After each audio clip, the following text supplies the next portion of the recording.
Oke, baik teman-teman semua. Pada video sebelumnya kita sudah membahas dan juga sudah menghitung bagaimana menentukan reaksi tumpuan pada Balwa Kerber dan hasil hitungannya ketika kita rekap maka akan terlihat seperti pada gambar di sini teman-teman. Jadi terdapat reaksi vertikal di tumpuan A, kemudian di horizontal di tumpuan A, vertikal di B, dan vertikal di C. Jadi yang reaksi pada sendi internal yang kita peroleh di sini tidak perlu kita tuliskan lagi ya, karena tadi di sini sifatnya hanya sebagai pembantu saja. Ketika sudah memperoleh reaksinya, maka kita anggap sebagai beban, dan beban ini nanti akan ditanggung oleh tumpuan yang sebenarnya di sini. Jadi itu tujuannya kita membuat sendi internal pada struktur Kerber ini. Oke, hanya untuk membantu untuk menentukan reaksi tumpuan yang dimana lebih dari dua reaksi yang lebih dari tumpuan yang terdapat pada gambar ini. Oke, sekarang kita coba untuk menentukan gaya dalam. Bagaimana menentukan gaya dalam pada struktur Balwa Kerber? Secara hitungan tidak ada perbedaan dengan sebelum-sebelumnya, teman-teman. Jadi sama saja. Untuk yang pertama kita hitung dulu, misalnya di sini dihitung adalah untuk gaya gesernya, shear force diagramnya. Maka sama saja ketika ada sebuah gambar, maka kita hitung per segmen dulu. Misalnya di sini pertama kita ambil dari jarak 0, dari kiri ke kanan ya, 0 ke 2, maka D sampai dengan A. Maka untuk gaya yang bekerja di sini, untuk gaya geser adalah gaya yang bekerja tegak lurus terhadap sumbu batang. Kita lihat di sini gaya yang bekerja terhadap sumbu batang dari jarak D kedua ada sebuah beban merata ya di sini. Maka tinggal kita hitung saja nilainya. Maka kita tahu resultan gaya beban merata ini adalah Q dikali X gitu ya. Kalau kita arahkan dari kiri ke kanan, ke arah ke sana, maka dia berputar berlawanan dengan arah jarum jam. Maka dia negatif. Q1 kita anggap bentang DA ini adalah Q1 dikali X. Maka Q-nya adalah min 3, maka kita peroleh persamaan gaya geser untuk bentang 0,2 adalah min 3X. Maka ketika kita masukkan X sama dengan 0, maka kita peroleh hasilnya 0. Kemudian ketika kita masukkan X-nya sama dengan 2 atau di titik A, kita peroleh nilai gaya gesernya adalah negatif 6 ton di sini. Oke, kemudian selanjutnya kita coba menentukan gaya geser yang berada pada rentang atau bentang berikutnya. Tadi sudah 0 ke 2, maka sekarang 2 sampai dengan 6 sama saja, tinggal kita jumlahkan saja gaya vertikal yang bekerja pada bentang 2 sampai 6 ini. Oke, yang pertama kita peroleh sebelumnya tadi di sini ada hasil akhir dari bentang 2. Maka untuk selanjutnya kita juga harus mempertimbangkan yang di sini. Kita tidak hanya bisa menganggap A sampai B, tidak bisa, karena ada pengaruh beban di sini juga terhadap tumpuan AB ini. Jadi kita hitung untuk gaya lintangnya mulai dari titik 0 sampai tujuan. Meskipun kita tinjau 2 sampai 6, tapi yang kita perhitungkan dari titik 0 selalu, karena dari kiri ke kanan. Oke, pertama kita bisa hitung Q kali X atau langsung saja L2 di sini, karena kita sudah hitung di sini contohnya langsung saja diberikan gaya geser di L2 di sini di sampai titik A, kemudian ditambahkan dengan nanti yang gaya geser yang berada di bentang 6 ini. Oke, karena 0 sampai 2 sudah peroleh, jadi kita tidak masukkan lagi persamaannya, tetapi jika teman-teman ingin silakan saja, karena hasilnya juga sama seperti ini nantinya.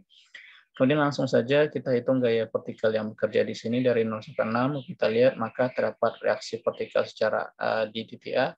Kemudian juga terdapat reaksi vertikal di bagian beban meratanya. Oke, pada bentang X lebih besar sama dengan 2 dan lebih kecil dari 6, maka kita peroleh persamaannya adalah negatif 6, ini hasil dari L2, kemudian ditambah dengan RPA, yang kita peroleh di sini, reaksi vertikal 14,75 dikurangi dengan Q, karena ini beban merata dan besarannya sama, jadi Q dikali X saja, Q dikali X per 2. Kenapa X per 2? Karena kita tunjukkan tadi 6, tetapi Q yang kita hitung ini kan hanya Q yang dari A ke B, maka dikurangi dengan jarak sebelumnya. Makanya di sini diperoleh Q dikalikan dengan X dikurang 2 gitu. Nah, di sini kita asumsikan tadi sebagai Q1, DA, maka AB kita buat misalnya menjadi Q2. Tetapi nilai Q-nya sama-sama 3 ton per meter. Oke, kita peroleh ini tinggal kita substitusi saja. Kita masukkan di sini Q kali X, maka 3X, negatif 3 dikali negatif 2, maka plus 6. Negatif ini habis, jadi tinggal persamaannya adalah 14,75 kurang 3X. Kita lihat di sini tidak berpangkat, maka untuk penarikan garisnya tidak parabolik ya teman-teman. Oke, ketika sudah kita peroleh nilai persamaan, maksud saya di persamaan gesernya untuk bentang X lebih besar sama 2 lebih kecil 8, kita masukkan saja nilai yang X sama dengan 2-nya berapa, dan bukan nilai yang berada di rentang ini. Dan di sini X sama dengan 2 diperoleh gaya gelintangnya adalah 8,7 ton. Kemudian yang L sama dengan 8 atau bentang 8 meter diperoleh gaya gesernya adalah negatif 9,2 ton.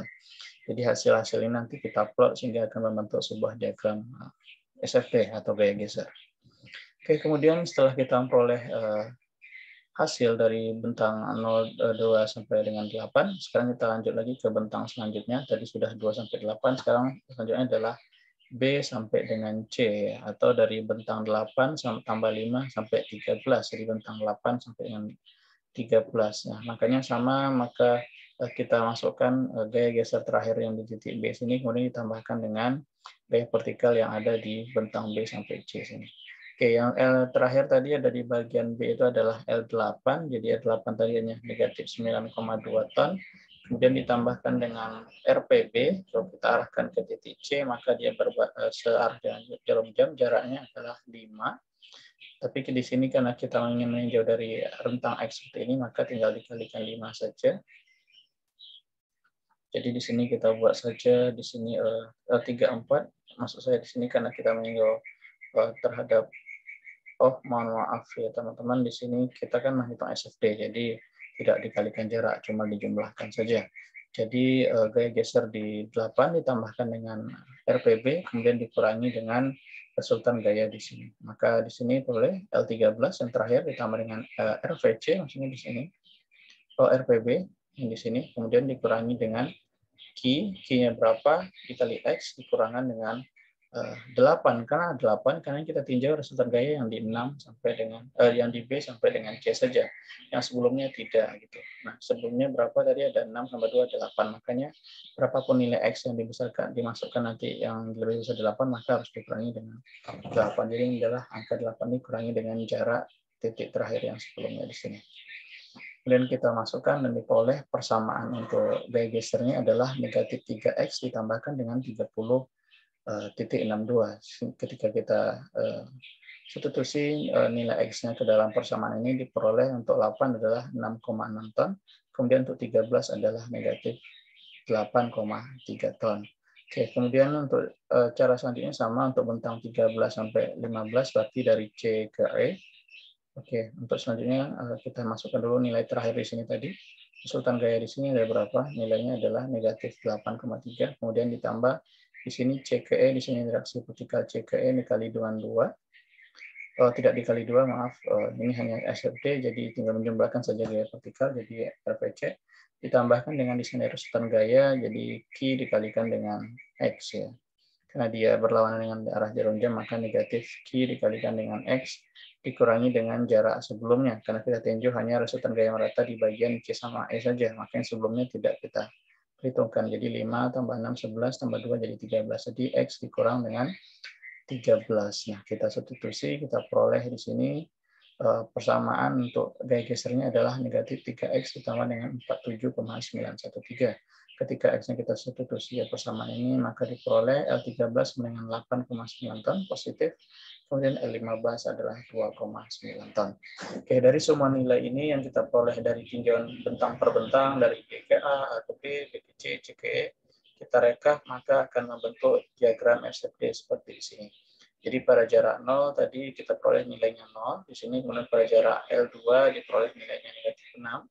Kemudian pada 2 lagi sampai 8 diperoleh 8,7 negatif 9,2. Jadi 8,7 negatif 9,2 dan begitu seterusnya, diplotkan saja semua nilai ini. Jadi ini adalah bentuk diagram SFD dari struktur balok Kepler di atas ini. Oke, sekarang kita coba untuk menghitung momen. Jadi sama saja kita tinjau per segmen. Jadi di sini untuk segmen 0,2 di sini maka tinggal gaya vertikal dikalikan dengan jaraknya. Di sini ada gaya vertikal Q dikalikan dengan X. Jadi Q dikali X di sini kemudian dikalikan dengan titik beratnya. Jarak titik beratnya adalah berada di setengah X di sini. Maka kita masukkan persamaannya. Q-nya adalah 3. Karena dia berlawanan dengan arah jarum jam negatif 3 dikalikan dengan X dikalikan dengan setengah X, atau kita peroleh Persamaannya adalah negatif 3/2 X pangkat 2. Jadi kita lihat di sini X pangkat 2, maka penarikan garisnya nanti adalah parabolik ya teman-teman, karena X pangkat 2. Oke, kita masukkan X-nya sama dengan 0, peroleh hasilnya 0. Kemudian dimasukkan X-nya sama dengan 2, maka momen di titik 2 ini, di sini, adalah negatif 6 ton. Kita peroleh titik negatif 6 ton. Kemudian itu juga untuk jarak 2 sama 8 dari A sampai B. Maka pertama kita hitung, karena ini merata dari sini di sini, jadi bisa teman-teman tinjau per DA atau di sini bercepat untuk maunya saya langsung saja. Jadi Q dikalikan X, jadi dari D ke B seperti itu. Kemudian ditambahkan dengan RVA dikalikan, jadi reaksi vertikal kemudian dari A ke B ya. Di sini RVA dikalikan dengan X dikurangi dengan jarak sebelumnya. Maka RPA dikalikan dengan X kurang 2, jarak sebelumnya kan 2 ya, sehingga kita peroleh persamaan untuk menghitung momennya di sini adalah negatif 3/2 X pangkat 2 ditambah 14,795 X dikurang 2959. Kita lihat di sini X-nya pangkat 2, maka penarikan garisnya nanti adalah parabolik. Nah, sekarang ini di sini kita coba substitusi nilai X-nya ke persamaan ini diperoleh pada momen jarak 2 meter, jadi yang di sini tadi diperoleh nilainya adalah negatif 6, jadi sama-sama sebelumnya. Kemudian pada jarak 8 itu adalah negatif 7,3. Jadi di sini adalah negatif 0,6, kemudian di sini adalah negatif 7,3. Oke, sekarang kita tinjau lagi pada jarak B ke C atau 8 sampai dengan 13. Oke, 8 sampai 13 di sini. Nah, namun sebelum menentukan jarak 8 sama 13, kita tahu di sini adalah parabolik tadi yang jarak 2 sama dengan 8. Selanjutnya kita bisa tentukan momen maksimumnya terjadi pada jarak berapa, seperti itu. Kita tahu untuk menentukan Mmax, sejarah Mmax itu di mana gaya geser itu sama dengan 0. Nah, kita lihat saja persamaan gaya geser pada bentang kita tinjau negatif X lebih besar 2 dan kecil 8. Kita lihat di gaya gesernya adalah kita peroleh persamaan negatif 3X plus 30,62. Oh, maaf, ini persamaannya beda, saya akan kembali cek. Oke, jadi ini maaf tadi yang kita cek adalah bentang X lebih besar dengan 2 dan lebih kecil 8. 14,795 dikurang 3X. Oke, dikurang 3X. Oke, kita pindah ruaskan menjadi 14,795 sama dengan 3X, maka X-nya tinggal dibagi 3 dari ini. Jadi X maksimum itu terjadi pada jarak 4,93. Jadi kalau di sini dia berada di sini ya, 4,93 itu dari D ya teman-teman. Jadi sekitar di sini untuk M maksimum. Jadi di sini negatif, di sini nanti positif dan negatif. Sekarang kita coba masukkan nilai X maksimumnya ke dalam persamaan momen pada jarak 2,8 tadi di sini, dan diperoleh hasilnya adalah 6,8 pada jarak 4,9 atau 5. Jadi di sini nanti akan terjadi momen positif negatif, ini positif seperti itu. Oke, sekarang kita coba tinjau pada jarak 8 sampai dengan 13. Ini sama saja, jadi Q dikali X, jadi karena merata, dikali X, kemudian dikalikan dengan titik beratnya, jadi setengah X ya, kemudian ditambahkan dengan RPA, jadi di sini karena kita tinjau dari B ke C, maka di sini terdapat RPA dikalikan dengan X-nya, kita tinjau dikurangi jarak sebelumnya, itu juga untuk ditambah dengan RPB, dikalikan dengan X dan dikurangi dengan jarak sebelumnya adalah 8. Makanya di sini ada RPA dikali X kurang 2, jadi kurangi jarak di sini, kemudian RPB dikali X dikurangi dengan jarak 6 tambah 2 adalah 8, seperti di sini.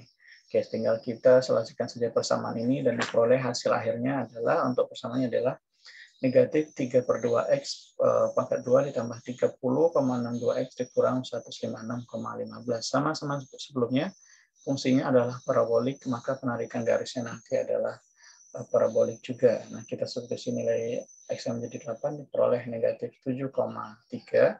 Yang harusnya sama dengan hasil sebelumnya. Oke, negatif 7,3. Kemudian yang 13 diperoleh hasilnya negatif 11,6.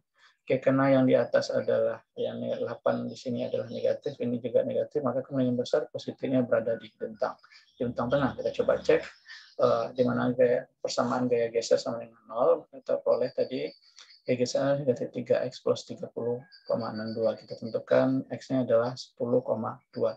Ternyata bentang maksimum di sini adalah terjadi pada 10,2, teman-teman semua.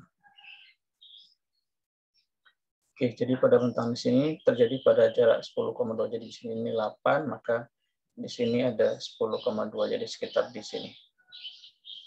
Kemudian kita masukkan nilainya, diperoleh besarannya adalah 0,1, jadi hampir momennya di situ adalah 0.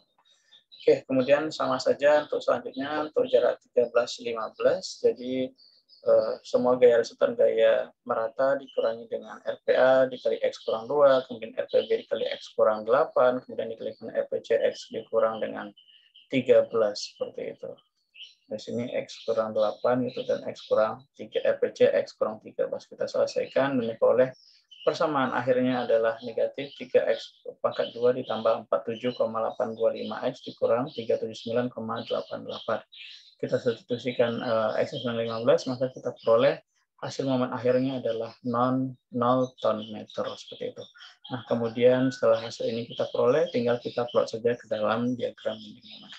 Oke, sebelum ini kita coba cek, ternyata persamaan dari menghitung momen ini ketika diturunkan, maka itu akan sama dengan persamaan dari gaya lintang. Kita coba cek di sini dari awal, negatif 3, di sini teman-teman dari kiri ke kanan diperoleh negatif 3x pangkat 2, 3 per 2x pangkat 2, dan juga di sini negatif 3 per 2x pangkat 2 tambah plus 14,75x. Ini ketika diturunkannya akan sama dengan persamaan yang diperoleh di bagian di sini. Nah, di sini kalian bisa lihat hasilnya sama saja.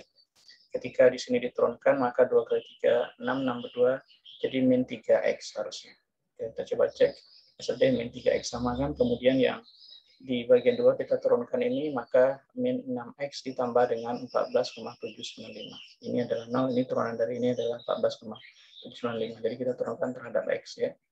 Kita coba cek dan ternyata hasilnya juga sama. Oke, berarti sudah benar untuk hitungannya. Oke, ini adalah contohnya. Kemudian hasil akhirnya dari bending momen diagramnya adalah seperti di sini, teman-teman. Jadi pada jarak 0 ini adalah momen 0, pada jarak 2 negatif 6, kemudian terdapat maksimum pada jarak tadi sekitar 5 ya, 4,9, 6,8 ton, kemudian pada jarak titik B negatif 7,3, kemudian di sini juga terdapat momen maksimumnya 0, dan ini negatif 11, dan ini 0. Nah, dilihat sini sendi plastis internalnya, sendi internalnya berada di momen 0 yang ada di sini. Oke, ini adalah contohnya teman-teman. Semoga teman-teman bisa memahami apa yang saya sampaikan.